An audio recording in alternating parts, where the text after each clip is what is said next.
할렐루야. 우리 전후 좌우에게 빛나고 인사합니다. 하나님은 사랑이십니다. 하나님은 사랑이십니다. 감사합니다. 오늘은 어버이 주일입니다. 어버이 주일 맞아서 우리 여선교회에서 조그만 선물을 준비했습니다. 네, 어버이 기준은요. 언젠가 저희가 지공으로 정했죠. 네, 지공이 뭔지 아시죠? 지하철 공짜로 다니는 분들, 한 65세 이상 되시는 분들만 제가 어르신들을 이렇게 섬기고 있습니다. 그래서 오늘 원래 우리 교회 네 분이 계신데 김홍수 원사님 못 오셔서 제가 예배 전에 들려서 인사드리고 그러고 왔습니다. 가실 때 조그만 선물 준비해서 받아가시길 바라겠습니다. 5월은 가정의 달입니다. 하나님 기뻐하시는 가정을 세워가고 이뤄간 여러분 되시길 간절히 소망합니다. 다른 말씀 없으시면 오늘 우리에게 주신 하나님의 말씀 봉독해 드립니다. 오늘 말씀은 에베소서 5장 31절부터 6장 4절까지입니다. 에베소서 5장 31절부터 6장 4절까지 말씀 제가 봉독해 드리도록 하겠습니다. 그러므로 사람이 부모를 떠나 그의 아내와 합하여 그 둘이 한 육체가 될지니 이 비밀이 크도다. 나는 그리스도와 교회에 대하여 말하노라. 그러나 너희도 각각 자기의 아내 사랑하기를 자신같이 하고 아내도 자기 남편을 존경하라. 자녀들아 주 안에서 너희 부모에게 순종하라. 이것이 옳으니라. 내 아버지와 어머니를 긍정하라. 이것은 약속 있는 첫 계명이니 이로써 내가 잘되고 땅에서 장수하리라. 또 아비들아 너희 자녀를 노엽게 하지 말고 오직 주의 교훈과 훈계로 양육하라. 아멘. 이 시간 호산나 성가대 특별 찬양 읽겠습니다. 큰 은혜 받으시기 바랍니다.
오늘은요 본질을 회복하자. 이번에 가정입니다. 가정의 본질을 회복해야 될 줄로 믿습니다. 이번 5월은 가정의 달입니다. 특별히 가정의 달이라고 해서 어린이날, 어버이날, 부부의 날, 성년의 날 해가면서 참 많은 날들이 많이 있는 게 5월입니다. 가정은 참 중요하죠. 하나님께서 직접 만드신 기관이 세상에는 두 개가 있습니다. 하나는 교회고 하나는 가정입니다. 딱 두 개만 하나님께서 직접 만드셨어요. 이게 무슨 얘기일까요? 뭘 의미하는 걸까요? 하나님께서 가정과 교회만 제대로 서 있어도 이 땅은 하나님 뜻대로 온전히 돌아갈 수 있다는 얘기입니다. 여러분. 충분히 하나님의 축복과 뜻들을 이루어갈 수 있다는 이야기입니다. 여러분. 가정과 교회입니다. 그래서 가정과 교회는 너무나도 중요합니다. 국가가 어떻게 시작됐나요? 성경적으로 보면은요 이스라엘 백성들이 왕을 요구합니다. 여러분 그렇죠? 근데 하나님은요 그 왕 세우는 거 원하지 않으셨어요. 가정과 그리고 가정 공동체 그리고 교회만을 원하셨던 것이 바로 하나님의 모습들입니다. 근데 인간이 성경에 분명히 나오죠. 하나님께서 사무엘에게 하나님 섬기는 걸 싫어한다. 그래서 왕을 요구한다라고 분명히 말씀하셨습니다. 우리 사랑하는 성도님들, 우리 가정과 교회가 하나님의 바로 서기를 간절히 소망합니다. 그래서 오늘은 가정이 제대로 서야 될 텐데 가정을 만드신 목적이 무엇이고 또 가정을 통해서 이루고자 하는 것이 무엇인지 또 그러기 위해서 우리가 어떻게 해야 되는지 오늘 말씀을 통해서 살펴보면서 우리 가정이 이런 기준으로 바르게 서고 가정의 본질을 회복하는 우리 젊은 교회 성도들 다 되시기를 간절히 소망합니다. 첫 번째, 가정은요 뭐 하는 것이냐? 하나님께서 가정을 만드신 이유가 뭐냐? 가정에 가장 중요하게 여겨야 될 것이 뭐냐? 첫 번째는 이겁니다. 가정은요 하나님의 형상을 회복하는 곳입니다. 가정을 통해서 하나님의 형상이 회복되어야 됩니다. 하나님께서는 우리에게 말씀하셨습니다. 창세기 9장 1절에 생육하고 번성하여 땅에 충만하라고 말씀하셨습니다. 그래서 가정을 통해서 우리가 자녀를 낳고 그리고 자손들이 많이 퍼져나가게 됩니다. 여러분 맞습니다. 가정은 과연 이렇게 자녀를 낳는 것만이 목적이냐는 거죠. 그렇지 않습니다. 여러분 만약에 정말 그렇다면요 죄송합니다. 용서하십시오. 짐승과 다를 게 뭐가 있겠냐는 거죠. 여러분 가정은요 원래 어떻게 해야 되느냐? 하나님의 형상을 회복해야 돼요. 여러분 진짜 축복이 뭐고 생육하고 번성하는 게 뭘까요? 그냥 자손들만 많아지는 걸까요? 그렇지 않습니다. 진짜 축복은요 뭐부터 시작됩니까? 영적인 회복부터 시작됩니다. 영적인 회복부터 시작돼요. 요한 3서 2절에 사랑하는 자여 내 영혼이 잘된 같이 우리 영혼이 바로 서는 것이 바로 세워지는 것이 가장 중요하다는 겁니다. 원래 사람은요 우리들은 다 어떻게 시작됐나요? 하나님의 형상대로 지음을 받았습니다. 맞지요? 그래서 여러분 안에 저 안에는 하나님의 형상이 있어요. 근데 이 형상이 제대로 남아있냐는 거죠. 그렇지 않습니다. 왜?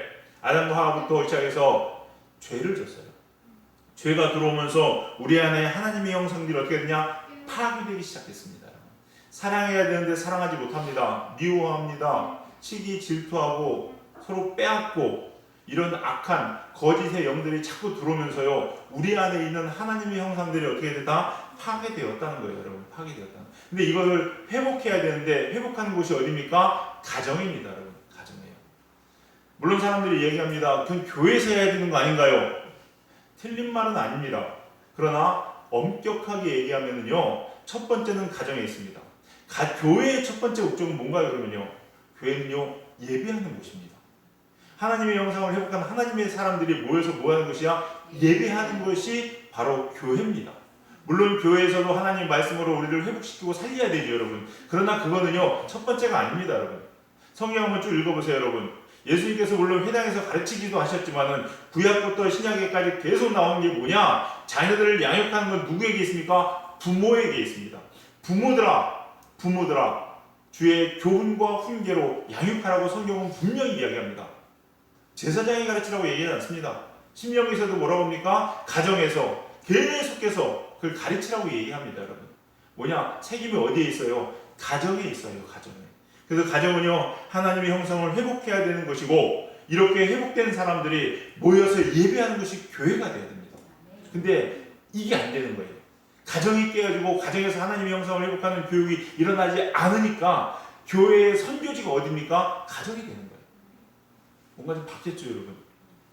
우리 사랑하는 성도들 가정이 회복되길 주님의 은혜로 축원합니다.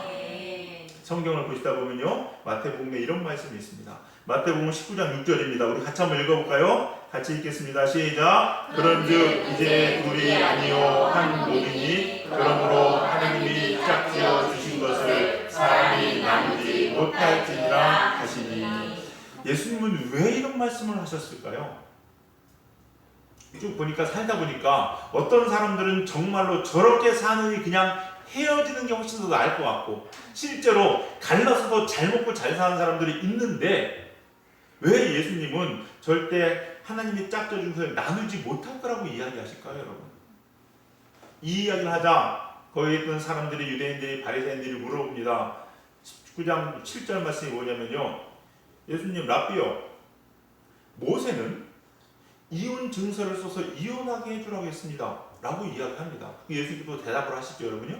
자, 그러면요, 왜 도대체 왜 이렇게 나누지 말라고 했을까? 이게 무슨 말일까? 여러분, 이게 이 말씀에는요 뭐가 있냐면요, 하나님의 형상을 회복하기 위해서 이것이 반드시 필요하기 때문에 그렇습니다. 여러분, 부부로 살면은요 절대 숨길 수가 없습니다.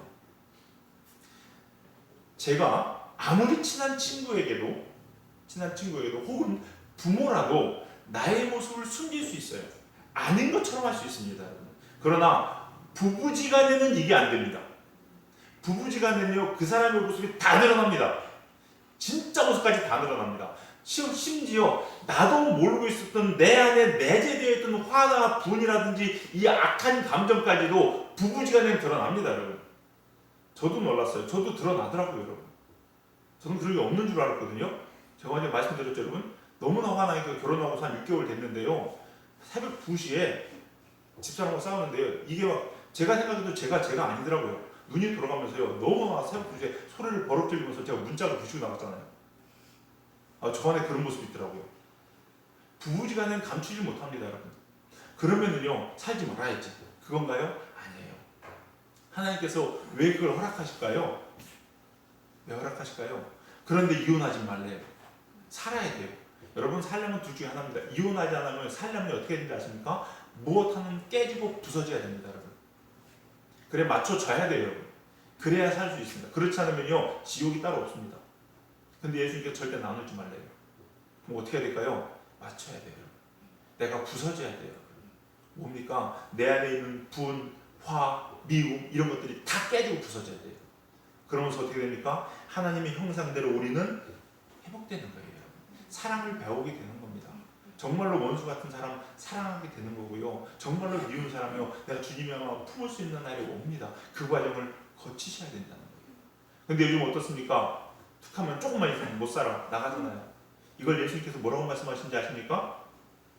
마태복음 19장 8절에 보시면요, 한번 읽어보겠습니다. 19장 8절입니다. 시작. 예수께서 이르시되 모세가 너희 마음의 완악함 때문에 아내 거룩을 허락하였거니와 본래는 그렇지 아니하니라.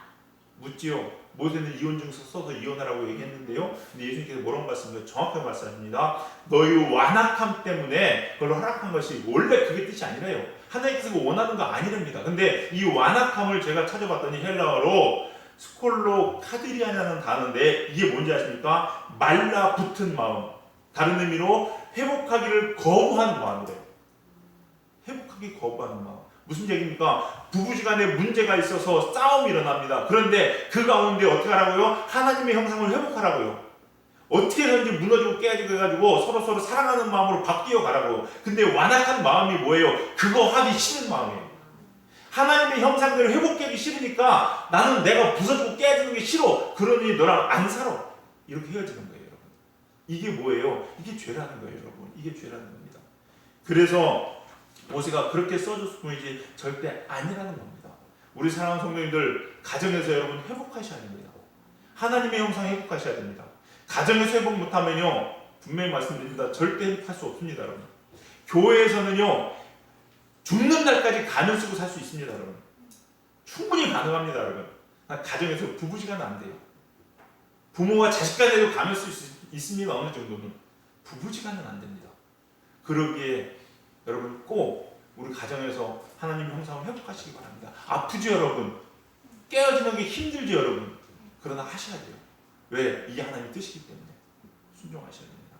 우리 사랑하는 성도님들, 여러분의 가정은 꼭 가정을 통해서 하나님의 형상을 회복하는 귀한 곳이 되기를 주님의 이름으로 간절히 축원합니다. 이러기 위해서 해야 될 게 있어요. 뭐 많이 있습니다. 많이 있는데 두 가지 말씀드릴래요. 뭐냐면요, 부부지간에 해야 될 일과 부모 자식간에 해야 될 일이 있습니다. 이거 두 가지 꼭 하셔야 돼요. 물론 쉽지는 않습니다. 그러나 하셔야 되는데, 하나님의 형상을 회복하기 위해서 우리는 무엇을 해야 되는가? 첫 번째, 부부지간에 완전한 소통을 하셔야 됩니다. 완전한 소통을 하셔야 돼요. 5장 30절에 뭐라 합니까? 온전히 하나님을 이루라는 거예요, 여러분. 둘이 하나라고 이야기합니다. 부모 자식 간의 촌수를 몇 촌입니까? 1촌입니다. 부부 간은 몇 촌인지 아세요? 무촌입니다. 둘이 하나입니다. 하나 되셔야 됩니다, 여러분. 부부는 한 몸이라고 이야기합니다. 육체의 결합을 의미하는 것뿐만 아니라 영혼이 하나가 되는 것이 당연합니다, 여러분. 하나가 돼요. 완전한 소통이 있으셔야 돼요. 저 사람과 내가 숨기는 게 있으면 돼요, 안 돼요? 안 됩니다. 내가 저 사람에게 말 못할 일이 있으면 됩니까, 안 됩니까? 안 됩니다, 여러분. 저 사람의 얘기를 내가 듣기 싫은 것이 있으면 돼요, 안 돼요? 안 됩니다, 여러분. 무조건 다 하나가. 하나인데 어떻게 감출 수가 있고 말 못할 게 있을 수 있어요? 그런 거 없습니다. 목사님 살다 보면은요, 시댁일 얘기 못하고 친정일 얘기 못합니다. 예, 못할 수 있습니다. 그러나 그것이 문제라는 건 아셔야죠. 그게 잘못된 거라는 건 아셔야죠, 여러분. 성경이 분명히 둘이 하나라고 했는데 어떻게 모를 수 있어요, 여러분? 그럴 수 없습니다, 여러분. 내 생각 속에서 반쪽을 숨기고 반쪽을 남겨둡니까? 말합니까? 그럴 수 없다는 거죠. 둘이 뭐야 되니까 하나 되어야 됩니다, 여러분. 하나 되지 못하는 것 자체가 문제가 있는 거라는 거예요, 여러분. 아담과 하와 창세기 2장 25절에 벌거벗었으나 부끄러워하지 아니하였다. 이게 무슨 얘기예요? 저 사람의 수치, 저 사람의 치욕적인 얘기를 보았으나 부끄럽지 않은 거예요. 내가 나의 이 치부를 알렸으나 부끄럽지 않은 겁니다. 여러분, 이게 부부예요, 여러분. 이게 부부예요. 그렇기 때문에요, 부부는 소통하셔야 됩니다, 여러분. 소통하지 않는다는 것 자체가요, 문제가 있다는 걸 꼭 기억하셔야 돼요. 근데요, 문제는 많은 부부들이 껍데기로 살아갑니다. 보세요, 얼마나 많이 껍데기로 살아가는지. 어쩔 수 없이 사는 것이, 애들 교육 때문에 살아가는 거지. 지금까지 살아왔으니까 그냥 눈 딱 감고 살아가죠, 여러분. 여러분, 이건 하나님 원하시는 가정이 아니에요, 여러분.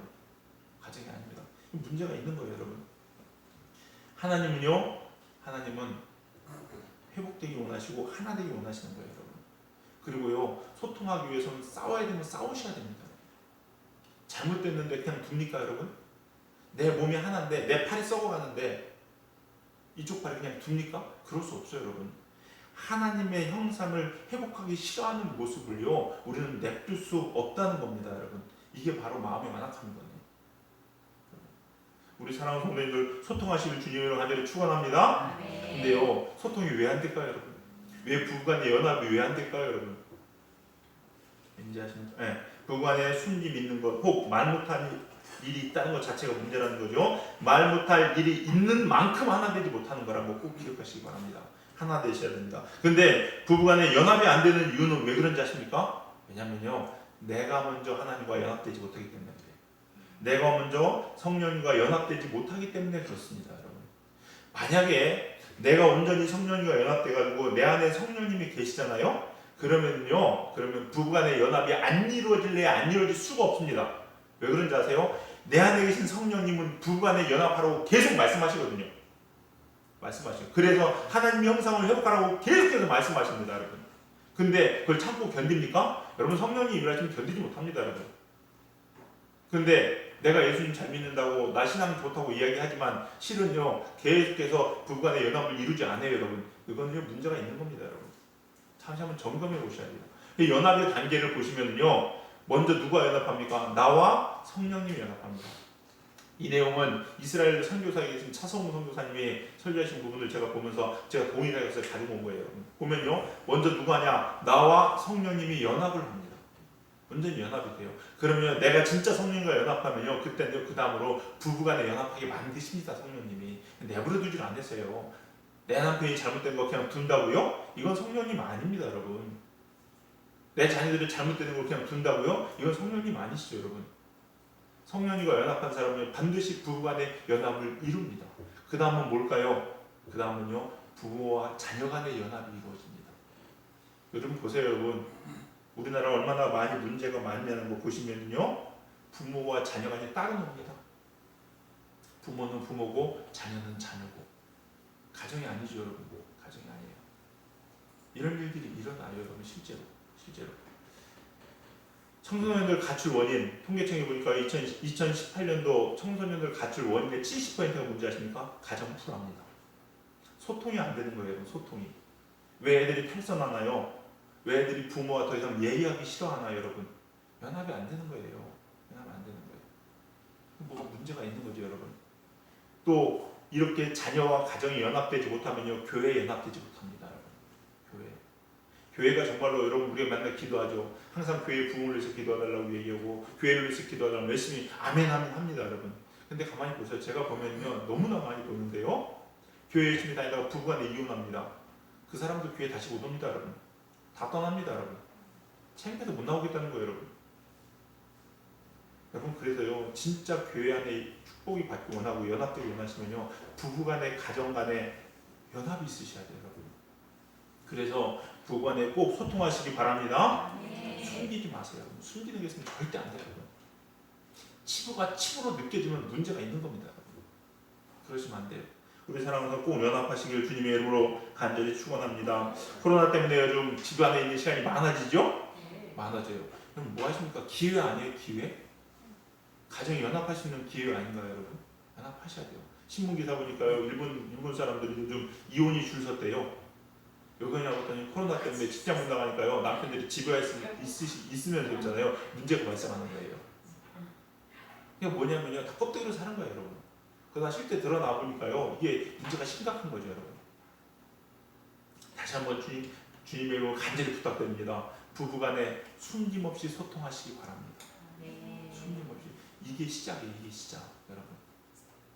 이게요, 가정을 살리는 길이고요, 여러분, 교회를 살리는 길이고, 여러분이 살리는 길입니다. 다시 한번 주님의 이름으로 간절히 부부간의 온전한 소통이 있기를 주님의 이름으로 축원합니다. 두 번째, 하나님의 형상을 회복하는 가정이 되기 위해서 우리가 해야 되는 게 뭐냐? 자녀들에 대해서 자녀들에게 올바른 성경관을 심어주셔야 됩니다. 올바른 성경관. 6장 4절에 또 아비들아 너희가 자녀를 노엽게 하지 말고 오직 주의 교훈과 훈계로 양육하라 라고 이야기합니다. 가정마다 자녀 문제, 자녀 교육 때문에 참 고민이 많죠, 여러분. 예, 이거 없는 가정들이 좀 거의 없을 거라고 생각됩니다. 그런데 여러분, 이거 고민하실 게 아니에요, 여러분. 제가 지금도 있나 모르겠는데 서울 올라가다 보면 서울 거의 다 가서 분당 춘천할 때 왼편에 우리들 교회가 있습니다. 거기에 현수막 크게 붙여놨더라고요. 뭐라고 붙여놨냐, 이렇게 붙여놨습니다. 문제 아이는 없다.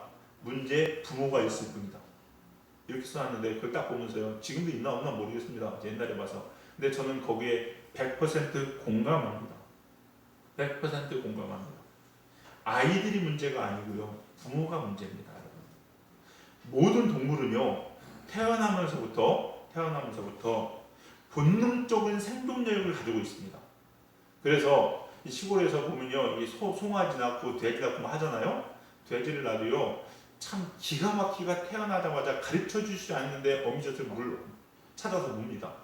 송아지 태어나면요, 조금 있다 띠뚝띠뚝 그러면 지가 걷습니다. 가르쳐 주지 않는데도. 그러고 가서 어미젖 뭅니다, 여러분. 그러고 자라나요, 여러분. 동물들 다 그렇습니다. 그러나 사람만큼은 어떻습니까? 사람만큼은 태어나서 부모가 가르쳐 주지 않고 돌보지 않으면 그냥 죽습니다. 그냥 죽어요, 여러분. 딱 태어났는데 찾아서 어미젖 찾는 애기 있어요? 없습니다, 여러분. 어미가 돌보지 않으면 죽습니다. 인간은요, 교육에 의해서 만들어지게 되어 있습니다. 그래서 교육이 대단히 중요합니다, 여러분. 근데 문제는 뭐냐? 제대로 된 교육을 받지 못하고 있다는 게 문제예요, 여러분. 문제예요.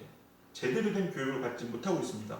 대학 입시를 위한 교육, 성공을 위한 교육, 먹고 살기 위한 교육은 엄청나게 애쓰고 수고하는데 정말로 정작 그 사람이 세워지는 그 아이의 정체성을 세워주는 그 아이가 축복받는 길은 가르치고 있지 않다는 거예요, 여러분. 않다는 겁니다. 그러니까 자꾸 문제가 되는 거예요, 여러분. 생각해보세요. 옛날보다 지금 학력 수준이 높아졌어요, 낮아졌어요? 높아졌어요. 비교할 수 없이 높아졌습니다, 여러분. 그런데 세상은 왜 이렇게 또 각박해지고 죄가 넘쳐납니까? 많이 배웠으면은 그만큼 인텔리면은 생활하는 것도 좀 품격이 있어야 되고 격이 있어야 되고 사유가 좀 그만큼 잘 돼야 되는 거 아닌가요, 여러분? 그런데 대학 입시를 위한 교육은 배웠을지 모르지만은 인간답게 살고 그 사람의 정체성을 회복하는 교육은 받지 못하니까 화나고 짜증나고 신경질 나면 그냥 믿지 마로 사람들 죽이는 세상이잖아요. 어른도 알아보지 못하는 세상, 그런 세상이잖아요, 여러분. 이거는 제대로 된 게 아닙니다, 여러분. 교육이 아니에요, 여러분. 너무나도 잘못된 길을 가고 있다는 겁니다, 여러분. 여러분, 사사기설을 우리가 뭐라고 얘기하는지 아십니까? 아시죠, 여러분? 암흑기라고 이야기합니다. 암흑기. 근데 왜 암흑기인가요? 사사기설을 암흑기라고 이야기하는 이유는 한마디로 얘기하면 많은 목사님들 교회 사사기 좀 읽어본 분들 이렇게 얘기합니다. 자기 소견에 옳은 대로 행하였다. 그렇기 때문에 암흑기라는 거예요. 하나님 말씀대로 행하지 않고 자기 소견에 옳은 대로 행하였대요. 근데 자기 소견에 옳은 대로 행한 이유가 뭔지 아세요? 그 이유를 알아야 돼요. 왜 이 사람들은 자기 소견에 옳은 대로 행하였을까? 사사기 2장 10절을 보니까 이렇게 기록되어 있습니다. 그 세대의 사람도 다 그 조상에게로 돌아갔고 그 후에 일어난 다른 세대는 여호와를 알지 못하여. 무슨 얘기예요? 자녀들이 하나님을 몰랐다는 얘기예요, 여러분. 부모가 자녀들한테 하나님을 가르치지 않았다는 얘기예요. 그래서 사사기는 암흑시대입니다. 여러분 자녀들한테요, 아무리 서울대학교 좋은 대학교 보내면 뭐합니까? 나라가 망하는데. 목사님 무슨 말 이렇게 심하게 하십니까? 사사기 한번 보세요, 여러분. 사사기. 하나님께서요, 백성을 긍휼히 여기셔가지고 사사를 보냈습니다. 사사를 보내서 나라를 구원했어요. 구원했는데 보니까 짧게는 40년, 길게는 80년, 120년 동안 평안합니다. 근데 그 뒤에 어떻게 돼요? 또 망해요, 여러분. 또 망해요. 왜? 그 후대들이 하나님을 몰라요. 하나님께 또 치시는 거예요, 여러분. 후대들이 아무리 똑똑하면 뭐합니까? 하나님 치셔서 멸망한 끝 아니에요, 여러분? 우리나라 한번 살펴보세요. 50년대, 6.25년대 이후에 지금 몇 년 지났습니까? 이제 70년 지나갑니다.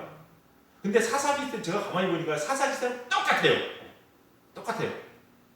어렵고 힘들어가지고 정말로 잿더미 속에서 하나님 살려주세요. 부모들이 그렇게 기도하고 기도했어요. 하나님의 기적과 체험들이 막 일어납니다. 그래서 하나님을 알아요. 그게 부모 세대들이에요. 맞죠? 근데 지금 보세요, 여러분. 여러분 대학생이 몇 퍼센트가 기독교인지 아세요? 3%.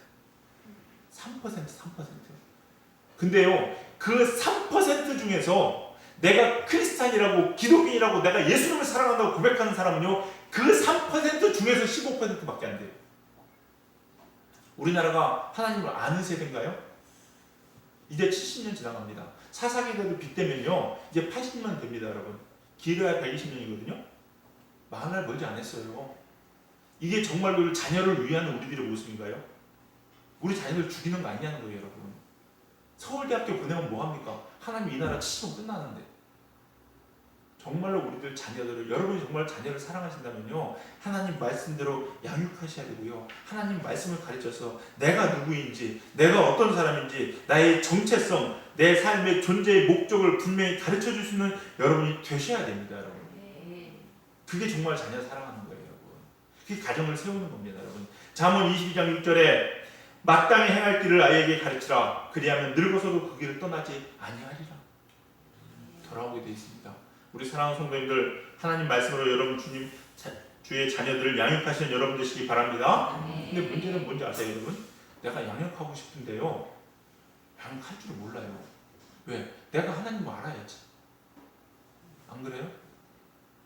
어떤 목사님이 이렇게 말씀하시더라고요. 선교하시는 목사님이요. 거기 성경에 보시면요, 신명기서에 보면요, 하나님의 말씀을, 율법을 누구한테 물어보라고 되어 있는지 아십니까? 아비들한테 물어보래요. 근데 요즘은요, 물어볼 아비가 없대요. 자녀들이 성경 가져와서 아버지 이게 무슨 말이에요?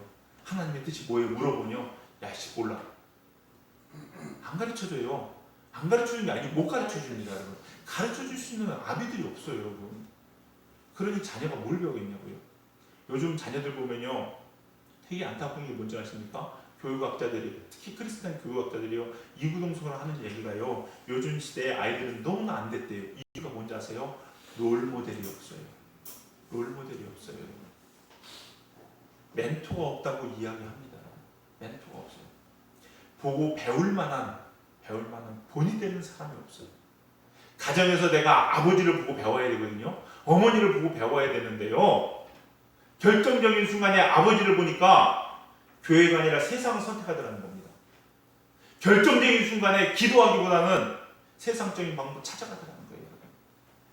결정적인 순간에 하나님 찾고 말씀 보고 찬양하기보다는 살 길을 찾아서 헤매고 다니더라는 겁니다. 그러니 자녀가 뭘 보겠습니까? 평상시에 좋을 때 할 수 있을 때는 예배 드릴지 몰라도 어려움이 생기면 하나님 버리고 그냥 세상 가는 거구나. 이거 보시 배우지 않겠어요, 여러분? 롤모델이 없어요.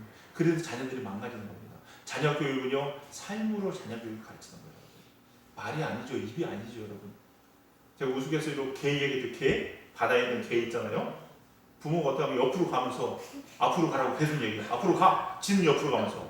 그게 어떻게 합니까? 계속 옆으로 가는 거예요, 여러분. 계속 옆으로 가는 거예요. 우스갯소리지만요, 지금 그러고 있어요.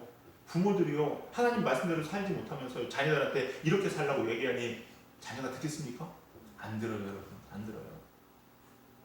하나님 말씀대로 삽니다. 그러다 보니까 뭐가 없어진지 아십니까? 부모의 권위가 없어져요.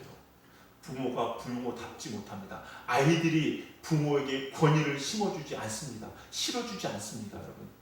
그냥 그나마 착한 애들은 부모니까 따라야 되니까 따르는 것뿐이지 그 부모의 말이 하나님 말씀처럼 정말로 순종이 지지가 않고 따라지지가 않는다는 거예요, 여러분. 보고 배울 게 없다는 겁니다, 여러분. 이거 너무나도 심각한 거예요, 여러분. 우리 사랑하는 성도님들, 부모 세대들을 저를 비롯한 우리 부모 세대는 각성하셔야 됩니다, 여러분. 각성하셔야 돼요. 자, 보세요. 제가 하나만 더 예를 들어보려고 합니다. 여러분, 아브라함 아시죠? 아브라함 믿음의 조상입니다. 근데 아브라함 얘기하면서 우리가 실수한 것을 이야기할 때 대표적인 뭘 얘기합니까? 자기 아내를 누이라고 속인 걸 얘기합니다. 그럼 어떻게 저럴 수 있냐고 막 얘기를 하잖아요, 여러분. 예, 얘기합니다. 근데 이삭이 자기 아버지가 한 행동 똑같이 하는 거 아십니까? 똑같이 합니다, 여러분. 근데 보세요. 아브라함이 자기 아내를 누이라고 거짓말 속인 것은 이삭이 뱃속에도 없을 때입니다. 아예 생기지도 않았을 때예요. 100살 되기 전입니다. 그런데 이삭이 그걸 보고 알았을까요? 몰랐죠. 그렇다고 아버지가 자랑스럽게 얘기했을까요? 안 했겠죠. 근데 이삭이 어떻게 합니까? 이삭이 결혼 몇 살에 한지 아세요? 40살에 합니다. 그러면요, 적어도 140살, 아브라함이 140살 된 이후거든요. 그러면 아브라함이 자기 아내를 속인 건 100살 이전에요. 아무리 짧아도 40년, 50년은 지납니다. 전에 있던 일이에요. 애는 보지도 못했던 일입니다. 근데 그것을 똑같이 하고 있어요. 여러분이 부모가 하나님 말씀대로 정말로 똑바로 서지 않으면요, 자녀들은 반드시 똑같은 죄에 범하게 되어 있습니다. 여러분. 아무리 하지 말라고 얘기해도요, 하게 되어 있어요. 왜? 죄는 유전되거든요. 사탄이 그걸 가만두지 않습니다, 여러분. 우리 사랑하는 성도님들, 가정을 세워야 됩니다. 축복은요, 가정입니다, 여러분. 누누이 말씀드리죠, 여러분. 축복의 통로가 어떻게 된다고요? 내가 하나님 만나는 거, 가정이 세워지는 거, 그래서 교회와 연합하는 거, 그래서 교회에서 축복이 다시 여러분 삶 가운데 흘러가는 거. 이게 반복이에요, 여러분.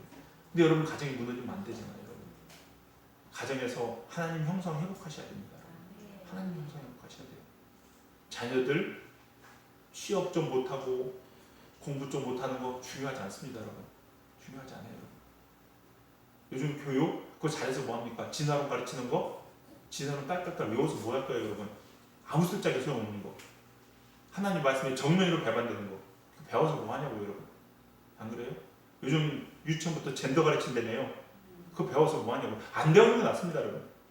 그 사탄의 속삭임에 자녀들 던져서 뭐 할 거예요, 여러분? 중요한 것은요, 하나님 말씀으로 세우는 거예요. 말씀으로. 그러면 삽니다. 그게 진짜 축복받는 길이고 정말로 자녀를 위한 것입니다. 그리고 우리 가정에 하나님의 형상을 회복하는 겁니다.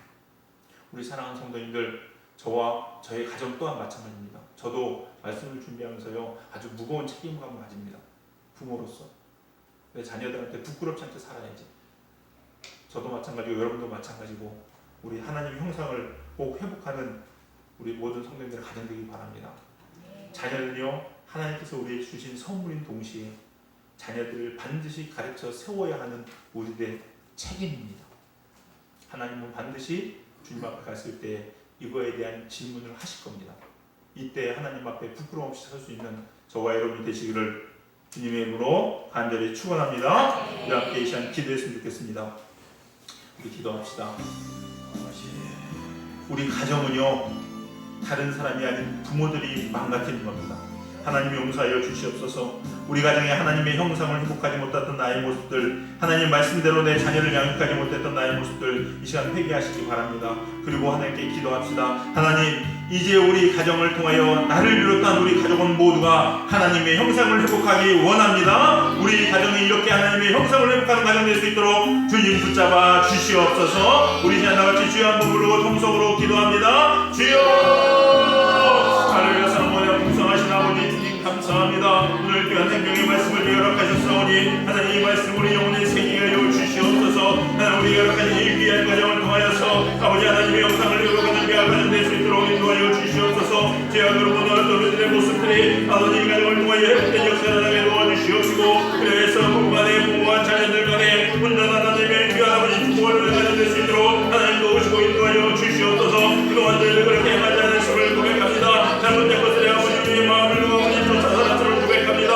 하나님 용서하여 주시옵소서. 이제부터 우리 자녀들 하나님 말씀을 연습할 것이며 우리의 삶으로 아버지 주여 그들 보이도록 자녀를 양육하겠사오니 하나님의 가정을 위기에 붙잡아 주시옵소서. 세워주시옵시고 하나님의 뜻을 귀한 것을 낼 수 있도록 하나님 축복하시고 인도하여 주시옵소서. 할렐루야. 사랑과 풍성하신 주님 감사합니다. 오늘 이 거룩한 성일 특별히 가정의 날을 맞아서 하나님의 귀한 말씀을 우리가 듣습니다. 하나님, 저희들 우리에게 허락하신 이 귀한 가정을 너무나도 소홀히 하였음을 이 시간 고백합니다. 가정을 통하여 이루고자 하는 하나님의 뜻들, 하나님의 형상들 회복하지 못하고 살았고 내 자녀들에게 정말로 참된 복된 길, 생명의 길을 가르치며 살지 못하였습니다. 주님 용서하여 주시옵소서. 이제 우리 사랑하는 열무교회 모든 성도님들의 가정은 온전히 하나님이 주인 되셔서 하나님의 뜻대로 아버지 움직여주고 세워지는 가정 되게 하여 주시옵소서. 부부간에 온전한 소통 있게 하여 주시옵시고 그 가운데 우리의 잘못된 죄악의 모습들은 다 무너지고 하나님의 형상이 회복되게 하여 주시옵소서. 우리 사랑하는 자녀들 하나님의 귀한 아버지 성경관으로 세워지게 하여 주시옵시사. 하나님의 뜻을 이루는 귀한 자녀들 되게 하시며 하나님의 귀한 아버지 존귀한 자녀로 세상 살아갈 수 있도록 인도하여 주시옵소서. 감사드리며 예수님의 이름으로 기도드렸사옵나이다. 아멘.